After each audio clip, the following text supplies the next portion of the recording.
Claire from Majors Sew, and this week I want to go through making hand look stitches with my Janome sewing machine. I shared a reel earlier this week over on Instagram about this technique and it kind of blew up. Got loads of interest, lots of questions, so I thought I'd just run through making these stitches on my two Janome machines. I have a Janome M7 Continental, which is more high-end spec, and I also have my Janome Atelier 3, which is a bit lower-end spec.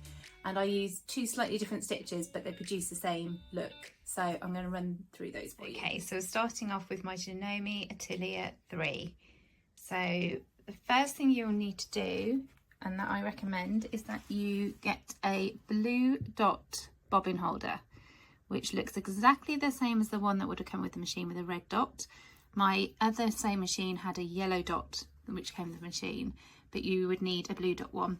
It has low tension, so you don't need to adjust it or do anything. It kind of just feeds the bobbin thread through under lower tension and just produces those lovely hand stitches with ease.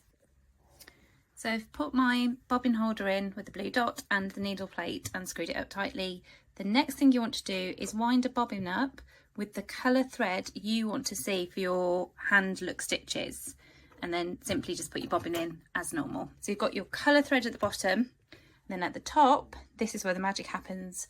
You need your monofilament, which is the Orifil. This is the one I use, which is basically 100% nylon, and it looks kind of like fishing wire, I suppose, like completely transparent. I don't know if you can even see it. There you go, next to the pink thread.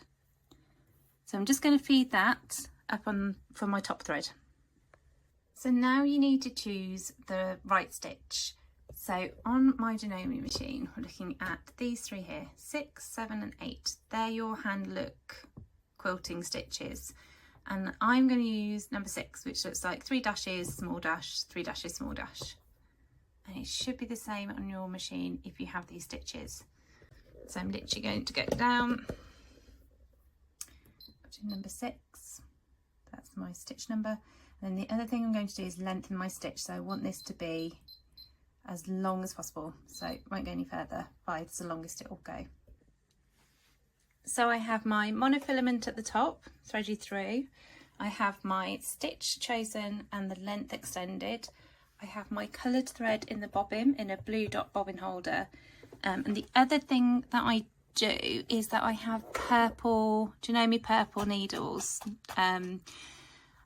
I think for any quilter, they're just a godsend. They just help with skip stitches. They're just magic. So I've got one of those on there. And I've also kept my walking foot.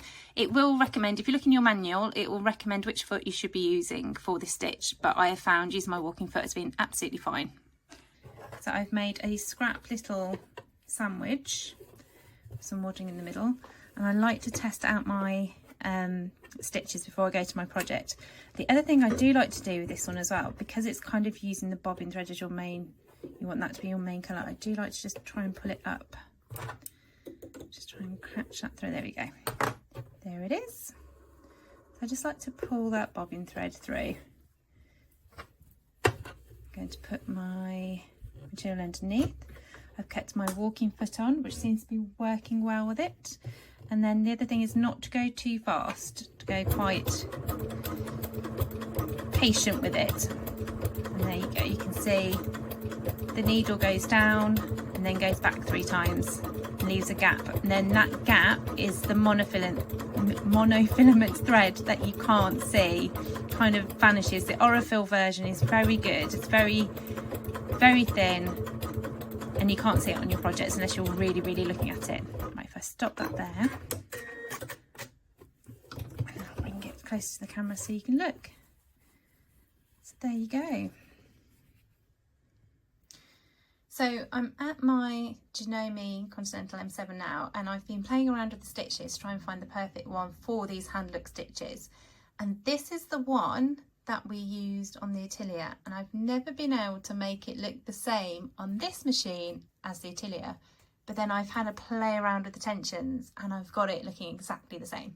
So if you want to use this stitch, just click on there, make sure you extend your stitch length to 5, and then if you hit here, I need to change this tension here, and at this number here the stitches were coming out not right, not right at all.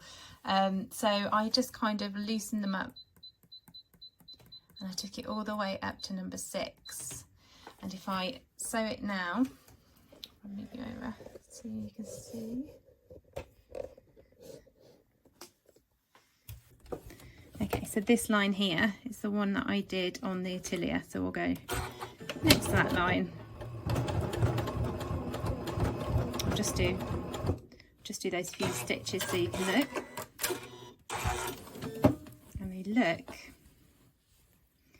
exactly the same. Originally I did not use number 4, this one. I used a different stitch, this one here, number 73. As you can see, it's 3 lines and a big gap, 3 lines. But now I've had a play around, I do actually really like the look of number 4, and you can use your AccuFeed foot, which is like the new version of a walking foot, with it as well. So I would go with that one. My biggest tip would be get some scrap, make a scrap sandwich, have a play around with tensions, and then hopefully you'll produce some beautiful hand look stitches. I really hope that this video tutorial helped you and inspired you to try a different stitch to your quilting. If you have any comments or anything, please leave them below. Please subscribe. I'm going to try and load up some more videos with some more tutorials and more ideas. And I will see you all soon. Bye.